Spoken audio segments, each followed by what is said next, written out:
Hello, hello, hello. Hi, everybody. Hi, everybody. Come on in the room. Come on in the room. We are super, super, super excited. Yes. Come on, y'all. Look, if I had a little bit more room over here, I would do the chair twirl, girl. Listen, if I had a teaspoon more room over here, I would do the chair twirl. Y'all know y'all live for that swirl that Candy do. Y'all know y'all live for my old nasty chair twirl, girl. So for those of you guys who are finding this video, you're new to our page, you're new to us. My name is Candy Sincerity Johnson. And I am Sean Johnson. I got it. Yep. And together we do a whole lot of things. I'm a business consultant. Sean is the CEO of our e-commerce business, but that has nothing to do with tonight. We want to talk to Mr. Darius Cooks Williams. Yes. Baby, we want to talk to Mr. Williams. Yes. All right. I think I'm here. You are. Hey. I'm not going to do to you what I did to you in Milwaukee at Dining with Darius. I'm going to leave you alone tonight. What you do to me in Milwaukee? I don't even remember. You remember when I came in the room and I said, "Oh, Darius."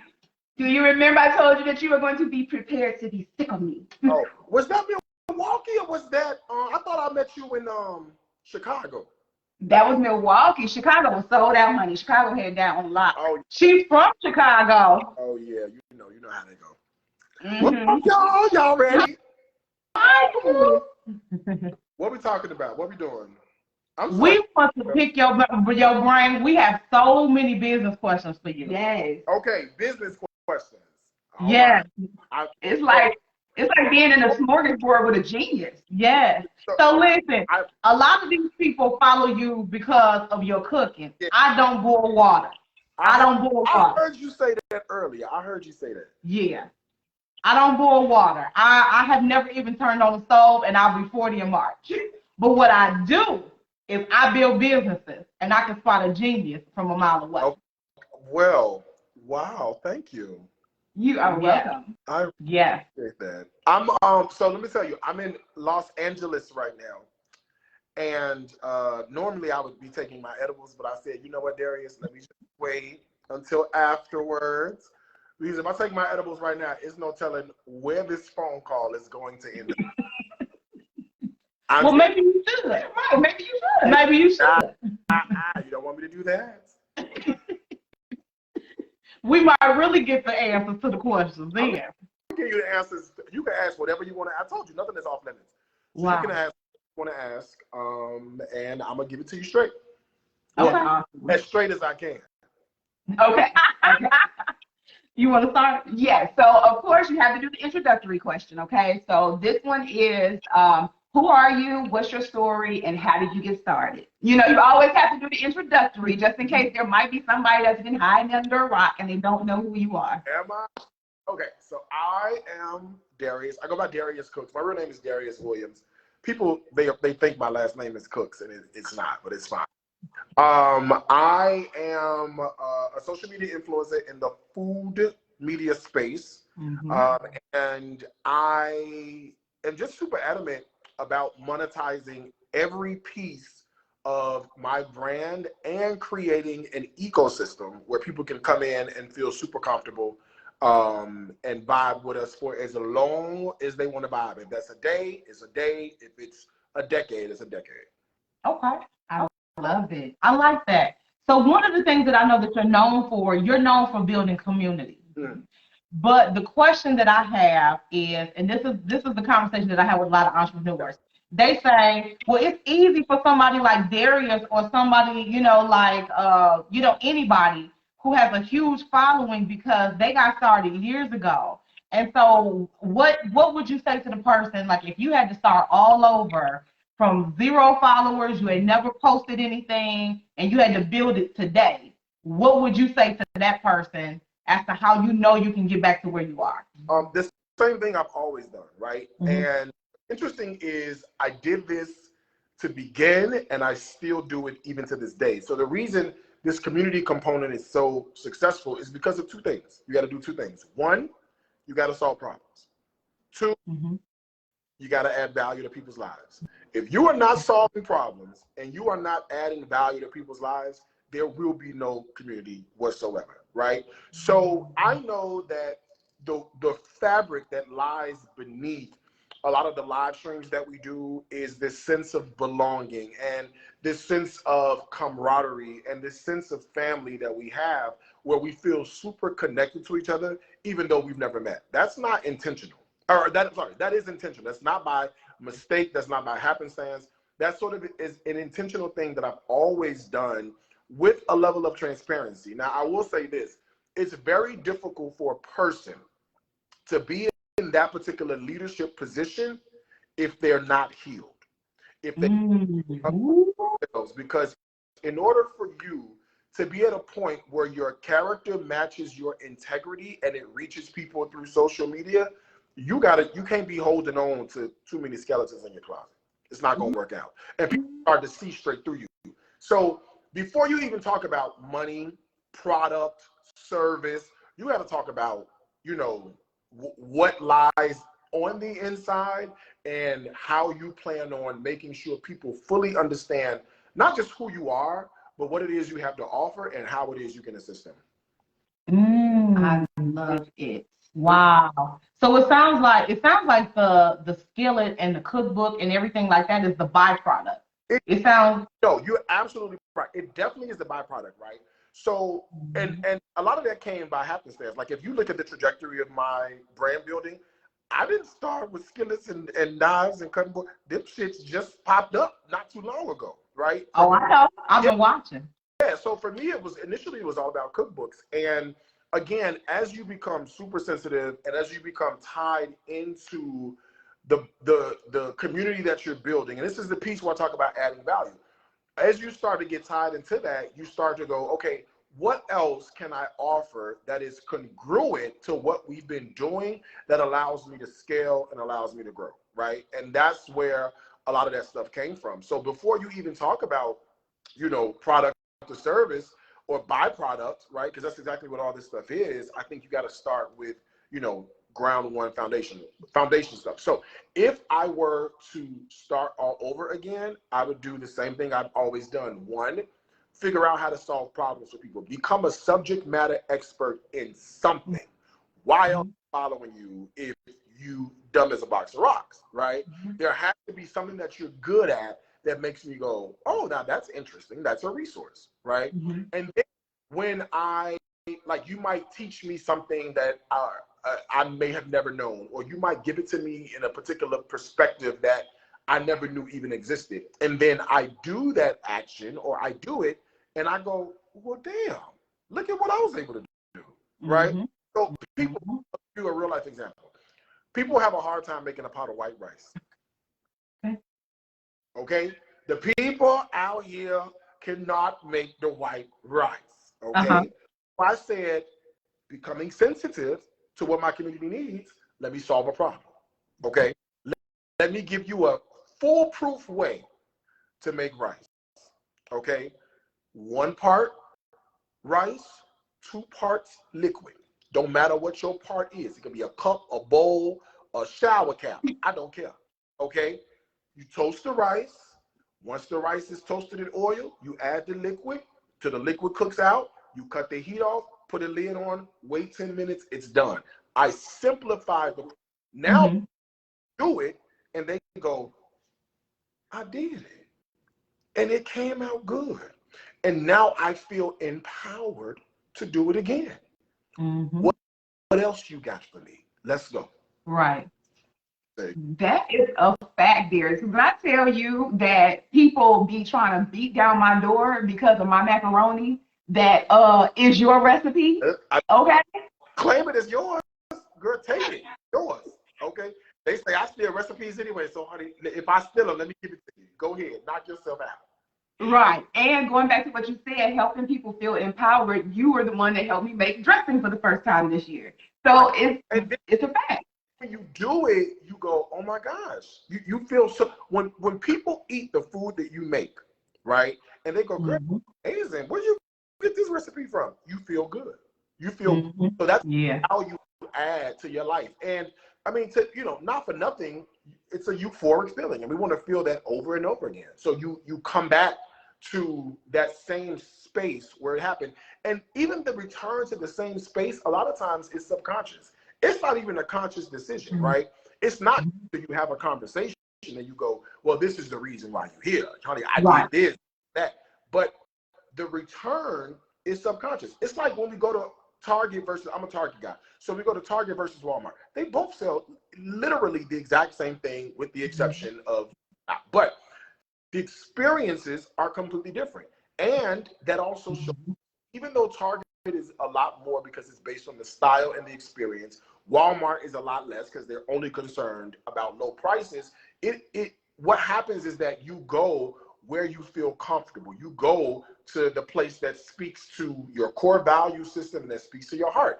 And a lot of times, if you are just about saving money, then you're going to go to Walmart. But for me, I return to Target over and over again because of the way it makes me feel. And it's a subconscious thing. It's not even a conscious thing until you think about it and go, you know what? That's why I keep going back. Wow. What are you afraid of? Nothing. I know it. Nothing. For what? I mean, what is there to be afraid of? Not the dreams, right? Because a lot of times what happens is that people will go, well, I'm afraid of this, I'm afraid of that, I don't know what's going to happen. Well, honey, what's been happening ain't been the best. It ain't been peaches and cream. The life for you ain't been no crystal stair. So the alternative to where you are has to be better than where you are right now. So it's like, why not go for that? And I'm a testament to, I mean, I've had some crazy dreams, crazy ideas, and I go after them, right? Unapologetic. And I think that's a lot of the reasons why a lot of people don't like me is because, well, I'm not going to say that. I don't know if that's the reason per se, but I am fearless in going after whatever, and I'll do it in front of everybody. And you might call it, it might be a dismal failure to you. It's just redirection for me. So what is there to fear when you know that you have the skill set and the skill level to thrive? You've done it before and you got God on your side.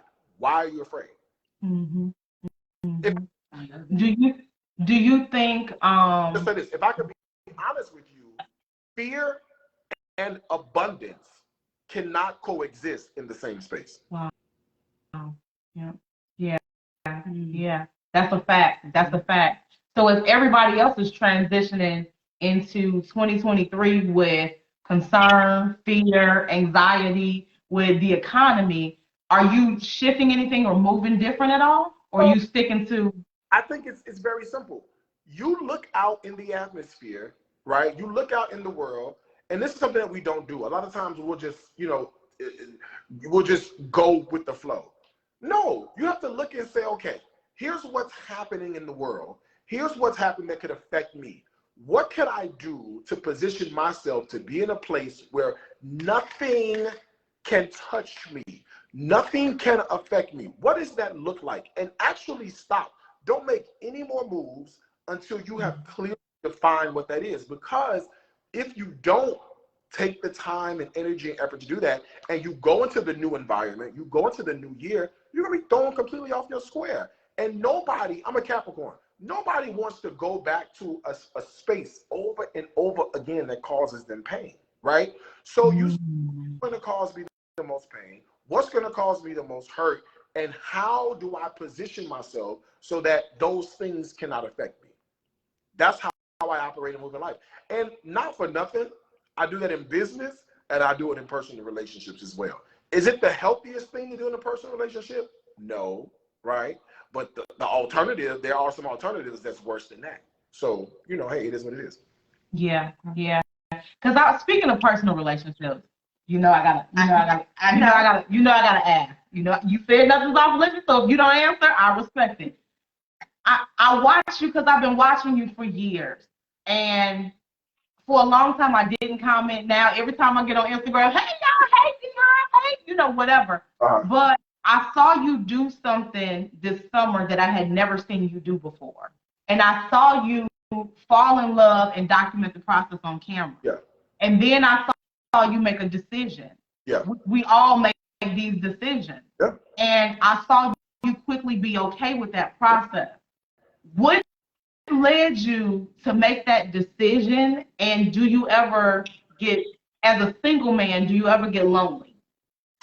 All right. So what led me to make the decision was exactly what we've been discussing. It is the outlook on where it is I see my life going. Mm-hmm. And if there are things in my life that run, that they just don't, they're not congruent, they don't run parallel with the level of life that I've decided to live for myself, then I've got to X them out, right? So I get this concept from Rick Warren, who's a pastor in California at a church called Saddleback Community Church.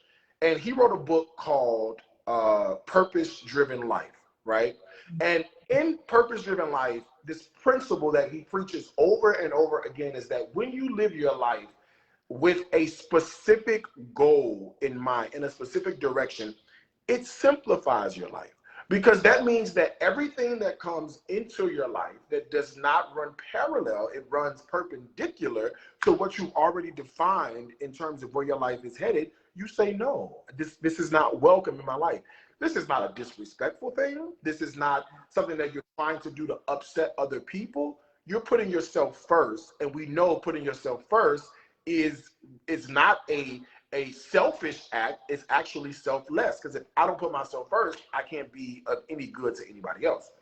So looking at where my life is headed, I'm not in a position where I can give what needs to be given for a relationship. I'm just not there. I don't have the energy. And people will go, well, you make time for what you want. You do make time for what you want. And what I want are these millions. Yeah. Okay. So at some point, a relationship could happen if it happens. If not, I'll go get me a couple cats and maybe adopt a dog or two and we'll be fine.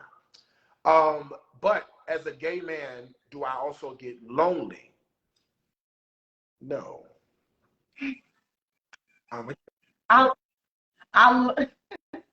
love you. Yay. No, I know that's right. No, I don't get lonely.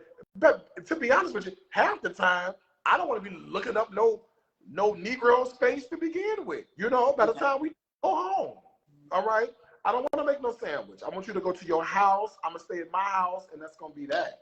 You know, you got to remember, too, I'm also a public figure. So, you know, I have to always be on when it comes time for work. You know what I'm saying? So I actually enjoy staying at home by myself, living my alone life. I enjoy that. Right. Yeah.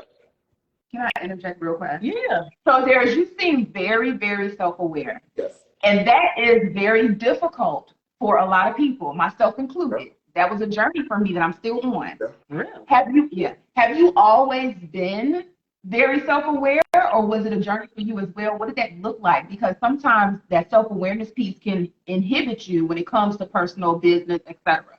Yeah, no, I feel like I've always, I don't know if it's been focused as much as it is now, and I don't know if in the future it will become more focused, but I've always had this level of awareness about, you know, I never fit in. I never have, right? In school, I remember I was in 6th grade, child. Mr. Garth was my teacher. And you know how everybody got the little cubby holes where they doing their work and stuff, their little desk and stuff. You know, I went to the dollar store, got me some of them Mexican Jesus candles and Maria and Joseph and them. I had the candles in there. I had a little plant on my desk. You know, very HGTV, even in 6th grade. But I never really fit in. And being the person that never really fit in, you know, you do a lot of self-analysis, you know, like sort of as you move about life. So yeah, I've kind of always been in a position where I've always been aware. But I'm gonna tell you what that does. The more self-aware you become, the more you can bet on yourself and know you're going to win, right? I feel like people who are not so self-aware, they're super shaky, right? And then they go, well, I don't know if this is going to work, or I don't know if I'm going to do it. I don't know. But I feel like being self-aware puts you to a place where I'll bet on me before I bet on anybody else. Because I know what I'm able to do, and I know what the outcome, and I know you're never going to outwork me. So yeah, I've kind of always been self-aware. Yeah. I will say, I don't know if it's a Chicago thing, but I was telling Sean last night, I was telling her, I to, it's something, because I'm from Joliet, so I'm 45 minutes outside of Chicago, but it's not the same. It depends on what part of Chicago you in, because you are not Right. from Howard and Sheridan, but go ahead. Right, but it's something about, it's a hustle that some of you guys are born with, that the rest of the world, the rest of the country will never understand. And it reminds me of this video that I seen of Will Smith on YouTube years ago. And he said, when I get on the treadmill, I'm not worried about the dude next to me, because I know either I'm going to die on the treadmill or you're going to get your ass off. That's the only thing that's going to happen. And so it's something about this Chicago hustle, this Chicago grit. It's West Side and it's South Side.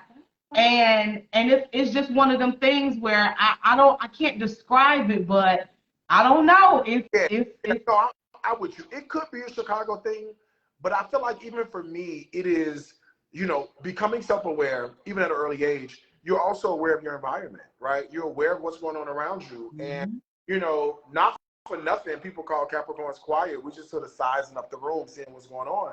But, you see, people that you might be going to school with, and you start putting the stories together, and you start looking at, their unfortunate circumstances juxtaposed against your unfortunate, because, we all from the hood, all right? Juxtaposed, not Joliet, but if you get what I'm saying, juxtaposed against your own story, I think what ends up happening is you go, yeah, I don't want to live life like that. Like, I don't want to grow up and become an adult with those same traits and those same things. But I don't want to do that. So what you position yourself for greatness? Like, you literally plant the seeds that need to be planted so that when it comes time for harvest, you're living in abundance. And I think that for me is kind of what pushed me to go as hard as I go for myself. Mentioning abundance, does your story on a professional level, does it have a finish line? Like, no. What does success look like when you say you reach X? What does that look like? Well, I actually don't have a finish line. You know what's so funny? People always go, well, what's next for you? Or what does Darius Cooks look like in 5 years? I don't think that far in advance. Like, I literally think up to the next year, and that's it. You know what I'm saying? Because I feel like part of this is enjoying the journey. It is getting out of your own way and just allowing the journey to be beautiful and amazing. That means the thick and the thin, taking it all in and ingesting that and turning that into a beautiful story that if you take your hands off the wheel, you can't write a more beautiful story than what God would have written for you in your life in terms of where you should end up. All you got to do is be obedient. That's it. And that's all I've been doing, is just been obedient. So where that takes me, I don't know in the future, 5 years from now, but I can tell you I'm having the time of my life right now. Like, legit, this space right now where I am, the time I get up every day, I do what I love. I get up I talk to a great community of people. I make hella money. I have zero debt. I don't owe anybody anything, right? And I can create in a space that generates me millions. Whatever is coming, whatever is going to happen, I'm just going to enjoy the journey. That's it. Love it. Yeah. What else you got? So you're clearly like successful. Like, we know that, hands down. And they say that success leaves clues. There's so many of us that are trying to figure so much out. And one of the number one struggles is like marketing, traffic, attention, all of that. And you are so good at that. Walk us through marketing for you. Like, what does that look like? Do you have a plan for 2023, or like, what does that look like for you? So it's very simple. I keep coming back to this whole idea of community. I don't sell. I make an offer, right? You will never hear me saying, go buy, go buy, go buy. That's not what I do, because I don't want to be sold to, right? So what I do is, there's a little sort of subconscious psychology involved in it. But what I do is I create a space where people feel comfortable, right? That means that, hey, I got to talk to you like I talk to me. I got to deal with you like I deal with me. On the real, super transparent. We're not hiding anything. We're not putting anything, We're not putting anything to the side. Like, we're going to deal with everything. And we're going to do that in this whole sense of community. What happens is that it humanizes the brand. And people go, I can connect to that because that's the same thing that happened to me, right? So now their interest is there. They're tuned in. I ain't spend no money on marketing to nobody. I ain't ran an ad, ain't did a sponsorship, a sponsor, nothing, right? All I've done was sort of built this level of community. So what happens is that you go from level of community to, oh, you know what? He knows how to cook. Oh, I seen that. Oh, that looks nice. That's it. There's no commitment from a financial perspective at all. Zero. You can stay or you can leave, right? But what ends up happening is that now I've got resources available for you, right? So once you've been around for a little bit, you go, you know what? He do have that cookbook. I seen, and the people said they had got it online, and I saw it, and maybe that's got something in it. Nah, I can't do it. I'm not gonna do it. Then I'll come back and I'll say, here's a 40% discount code. Done. Got you. Do it. And then you ordered it, you pull the trigger, and I'm live on Instagram while I'm doing this with y'all. And the people on Instagram agree, this is, you know, some of them, that's how I got them, right? So what happens is you go, okay, now you know the experience, right? You bought the book, came in the mail, the book is beautiful, it's everything that I said it was, right? So you have another book and I offer it, you go, I'm down. I don't have to look for a customer. I already got you to the other experiences, right? Now, you may not be at a level where you're ready to commit, you know, to the $400, $500, $600 level. And that's cool, right? Stay with the $32, you good. But eventually what happens is that you go, is that an enamel cast iron set heat? That thing is beautiful. Is that his cutting board? He got it. Now that skillet, now that's a sharp skillet there. Now I could use that, boom, right? And then we just continue this whole idea of an ecosystem. I mean, I still give, you know, free recipes, tutorials, things like that, but it becomes a circular ecosystem. Yeah. That's what I do. I don't run ads. I don't do any sponsored posts. I don't do any of that because I'm not product centered, right? There are people who create brands and entrepreneurs that only want to focus on product. Yeah. Right? I think even when I met you, I told you, oh, you did come to Milwaukee, because you came with some other people. And you had, I want to say, like a light shirt and maybe some green pants. I'm like, I remember now. And you pulled me to the side and we talked afterwards. Now I remember. Yes, entrepreneurs want to completely focus on, I have this great product. You can't do that in this day and age, right? This day and age, especially through social media, we want to get to know you before you sell us anything. Okay, that's enough. I'm sorry. This is my. Oh no, we love it. Trust me, everybody's eating this up. Talking about money online. This is my lane, so I get lost in the sauce. You know. No, this is what. So here's what I think. Here's what I think it is. I think you have a community which is very similar to me, of like a huge family. So your community is like your family reunion. Then you got them first cousins, your mom and daddy kids. You know what I'm saying? Your mom and daddy siblings kids. And so for me, the entrepreneurs in the group are like that. We like, okay, we get the skillets, we got the cookbooks, we're here for that, but we got some other stuff we want to talk to you about. The money. You want to get to the money.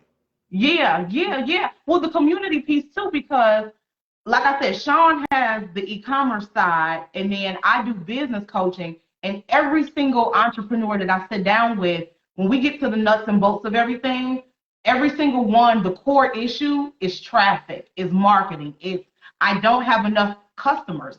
And so that whole funnel piece, the word funnel comes up every single day. That whole piece is what is really separating a lot of good business owners, especially Black business owners, from really reaching the level of success.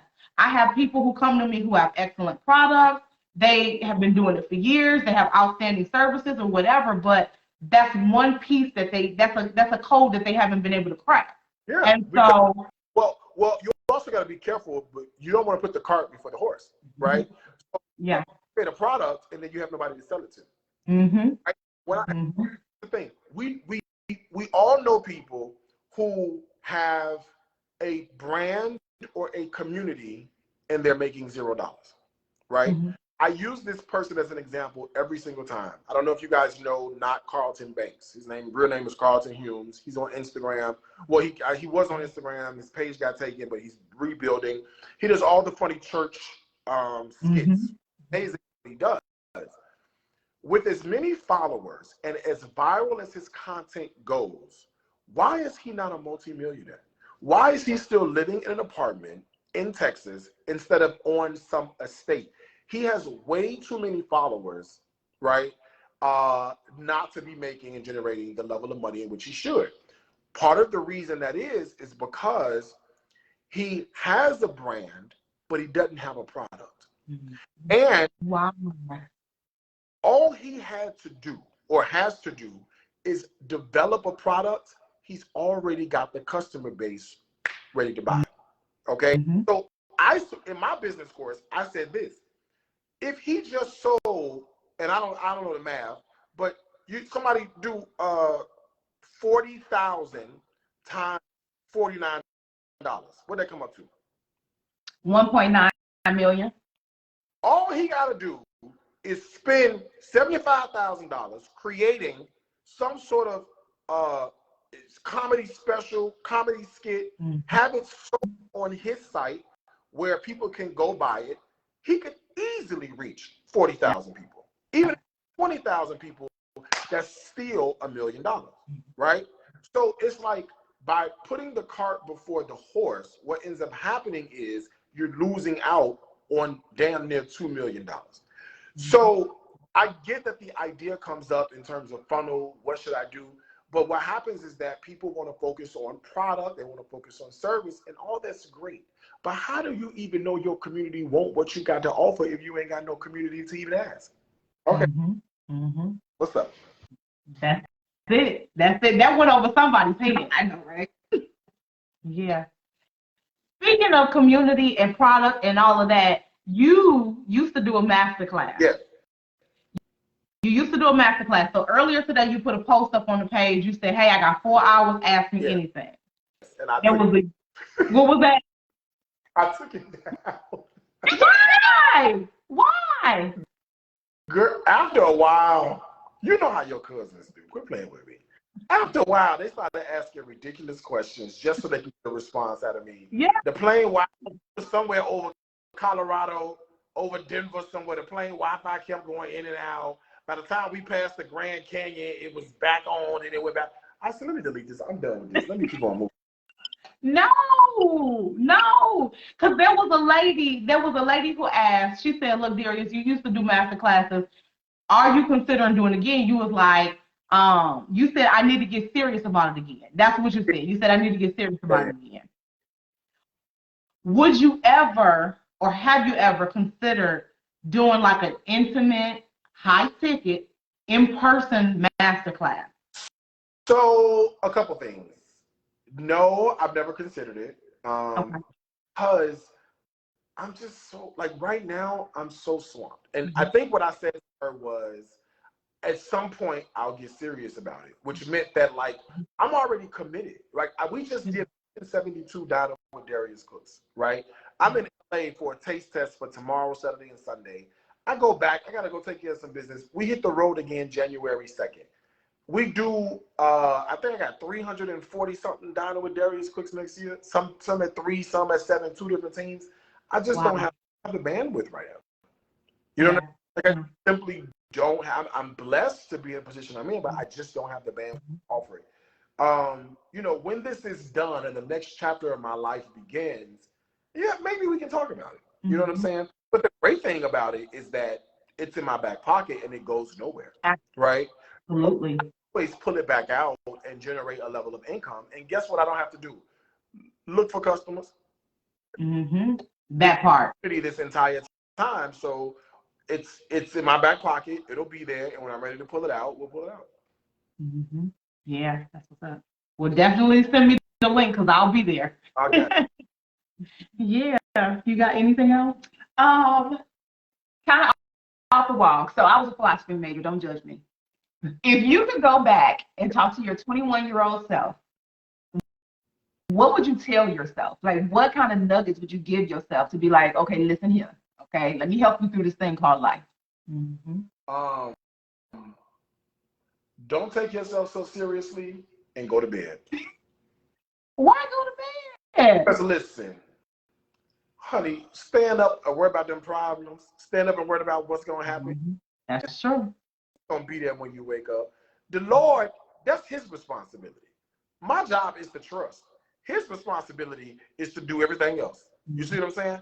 So, of course, I know that now because I've had to experience things that got me to this point in life. But if I were to tell that, talk to my 21-year-old self, that's what I would say. Because it's like, you're so in your head about how do I do this? How do I do that? And it's like you miss the journey, man. You miss like all the beautiful moments. You in your phone looking at stuff, and the train is going past this beautiful plain, this beautiful field, and you're missing the beauty of what's in front of you because you're so busy worried about something else. I swear to you, I would tell myself that if I had to go talk, like go to bed, the shit is gonna be there tomorrow when you wake. Do y'all cuss on this channel? I don't know. We do. Yeah. We do. Okay, go to bed. The shit is gonna be there when you wake up tomorrow. Okay, get some rest, and then here's the thing: you're not gonna be able to fight it unless you got rest anyway. You don't have no strength to deal with nothing because you ain't got no rest. So I would tell myself it's so important. Go to bed. It's gonna be there when you get up. You'll have a clear head. You can deal with it. That's what I do now. I still do that to this day. All right, I got all this to do. I'm taking me a nap. I get up and deal with it when I'm done. Yeah, love it. So typically what we do over here, Darius, when we do videos, we like to open it up for our community, Sure. our friends, best friends, as we call them, to ask 3 questions, especially to Candy. Are you open to answering 3 questions if we give 3 questions to everybody watching? Let's go. All right. Come on, best friends. 3 questions. So best friends in Beehive, this is your chance. You got 3 questions. Y'all get the questions. I'm just gonna go over here and grab my popcorn real fast so I can chew on that while they get questions. Okay. All right, y'all. So this is your opportunity. And the first 3 questions that I see is going to be the ones that we are going to ask. Type them out. Look, everybody's feverishly trying to get to their keyboard. Right. They're like, I can be first. Snacks are important. Snacks are important. I didn't get fluffy from not eating snacks. Yeah. So I got fluffy. Then I had a sleeve. Then I went and turned the sleeve to a bypass. That was just like 3 weeks ago on the 21st. So I got a gastric bypass, so I can't eat that much no way. I know. We watched that too. We watched that journey because I was looking. I said, right. Well, let me tell you what the doctor said. The doctor was like, you can eat whatever you want to eat. Your stomach will stop you. And let me tell you something. You're right. Yeah, because you weren't feeling well when you went on the date, right? When you ate something. You said you ate something. My fat ass ate that meatloaf, girl. It was so good down to that restaurant. And you can only eat a little bit, so I brought it back to the house. I was going to put it up. Yeah. And so I pinched off a little piece. It might have been more than a little piece. I really don't remember how much I pinched off. But let me tell you something. It took me over the edge. For the next 30 minutes, I'm beating my chest, praying to God, get me out of this. I swear I'll serve you the rest of my life. It was horrible. So that's what it was, is that I ate too much meatloaf. And then, you see how that ended up. Right. Okay, so I have question number 1. Ms. Lacey's Infused wants to know, what do you do when you're stressing? Edibles. Yes, come through edibles. Come through edibles every night? Yes. Edibles. Honestly, find out why you're stressed. Because if you don't get to the root of what's causing stress, you won't be able to ever move past it. Understand where the stress comes from, what the triggers are, and work to eliminate those triggers out of your entire life. Love it. Wow. Question number 2. How do you maintain your wealth? Because everyone wants to know, making the money is one thing, but maintaining the wealth is different. Are they saying no? I don't got it. It ain't my week. Okay? Listen. I'm the one cutting these onions and bell peppers and celery. Not you. You see what I'm saying? You want to go get this money? You go do your own thing. No, I don't loan money out. You're not going to borrow no money from me. I'm going to hold it to myself. And the thing that I think what most entrepreneurs do is they spend too much. Yep. You in your earning years, I get that. Enjoy yourself. But you can't spend it, right? You can't be go buy this car, that car, especially on depreciating assets. You know what I'm saying? So for me, I make a conscious effort to reinvest. So I'll make $500,000. I will reinvest 400,000 of that $500,000 and turn that into 2 million, like that. Yeah, so I'm real cool with like reinvesting in my business. Okay, so you reinvest pretty much as you can. You don't really put money into stock or real estate or. Let me tell you something. The stock market is long-term gains, right? Yeah. Which means that I can invest $100 in a company. 10 years from now, that 100 might turn itself into $2,000, right? Not bad for that kind of a return. I can take $100,000, write 2 new cookbooks, put those cookbooks out, and take that $100,000 and turn that into $2 million. So I always reinvest. I just got done doing, I just made, I think $500,000 in the month of November, right? I've already wired $100,000 of that to my vendors, to my manufacturers for new products that are coming to the market next year. Mm-hmm. And that's just a deposit. Wow. Reinvest. Yeah. Last and final question from Miss Pam. She said, how do you deal with family members who want to always take and drain you financially or mentally? No, it's your right. Now, if they always want to drain you, it's something that you're doing that invites them to do that. Ooh. So 9 times out of 10, let's not put the onus on the other person. Let's re-examine ourselves. Yeah. Okay. Let's show ourselves approved, right? And in doing so, you have to say, what about my disposition? What about my actions are so open that it invites other people to come drain me of all of my resources? You have to set clear boundaries. Every single time. Don't, people will walk all over them. And then you're going to be back in the same spot talking about, I don't know how I got here again. No, you know how you got here again, okay? You was too concerned about this life being over soon, and you should have been bashing Mr. Head in and thinking about heaven later. Thinking about heaven later. Okay? Yes. Oh, that settled down in my shondo. I like that. Yeah. Love it. Love it. All right. Well, what else you got? That's it. That's it. You know, we wanna bring you back to the table. I know there's gonna be something that happens.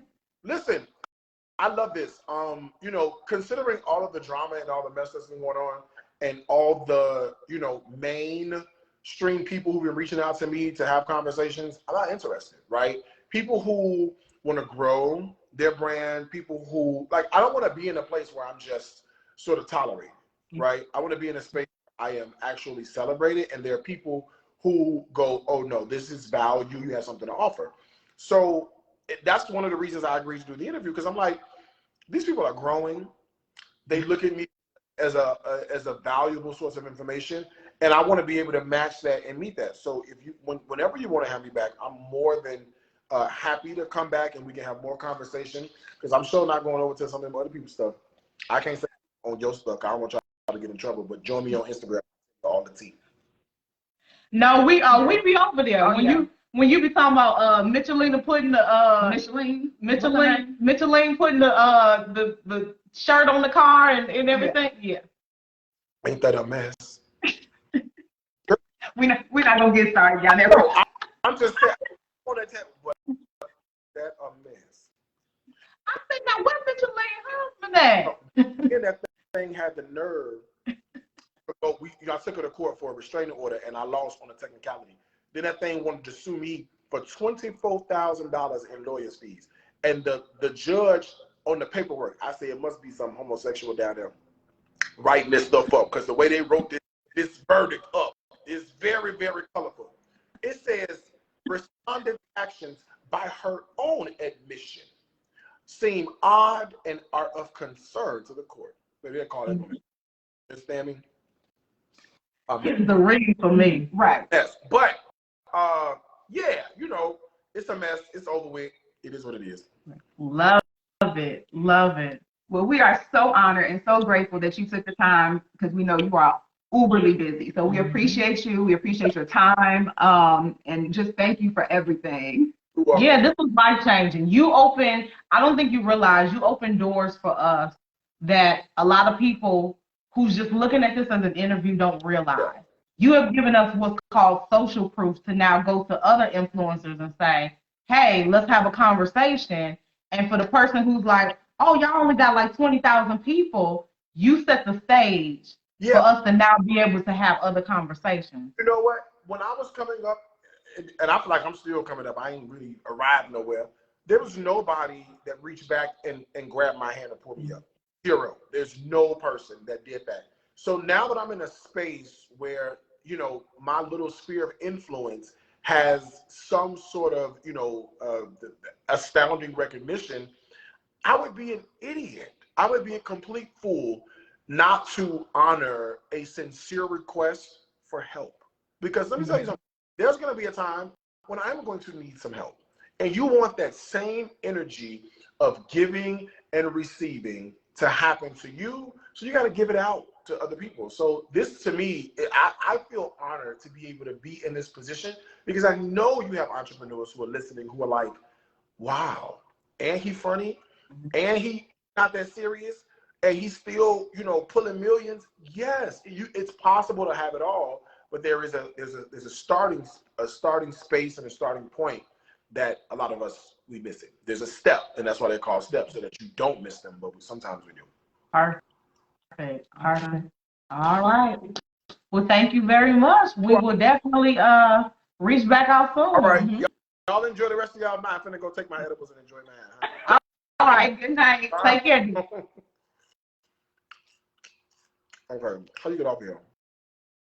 Let me hit there you go. So we won't lag on, because we know how it is when you get to the end.